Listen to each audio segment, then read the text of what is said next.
we've been through a period, roughly 30 years, where a good part of the majority of the population has been left out of economic growth and development.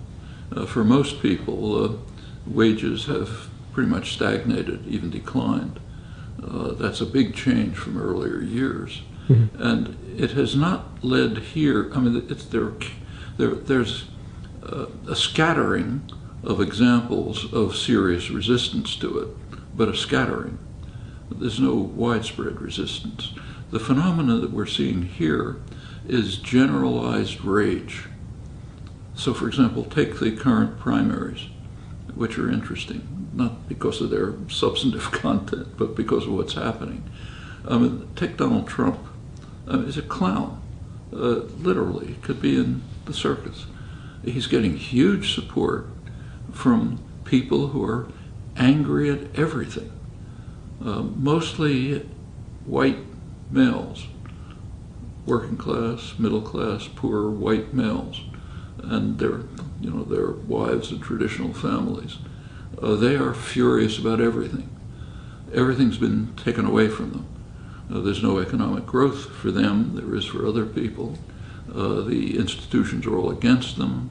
There's concern, deep concern, that they're losing their country because they, generalized they, are taking it away from us.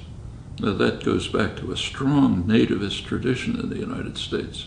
It's a country of immigrants, but all the way through there's been an effort to construct those of us who are here as not immigrants. So you go back to the Revolutionary period, take Benjamin Franklin, a leading figure of the Enlightenment. He thought that we ought to keep out Germans and Swedes because they're too swarthy. They're not pure Anglo-Saxons like us. That continues into the 20th century. There's a myth of Anglo-Saxonism. We're pure Anglo-Saxons. I mean, if you look around, it's a joke, but these things are all imaginary constructions. And now there's the picture of us as being overwhelmed by Muslims and Mexicans, Chinese. Somehow they're taking our country away. And it's based on something objective. The white population is pretty soon going to become a minority, whatever white means, and the people who regard themselves that way.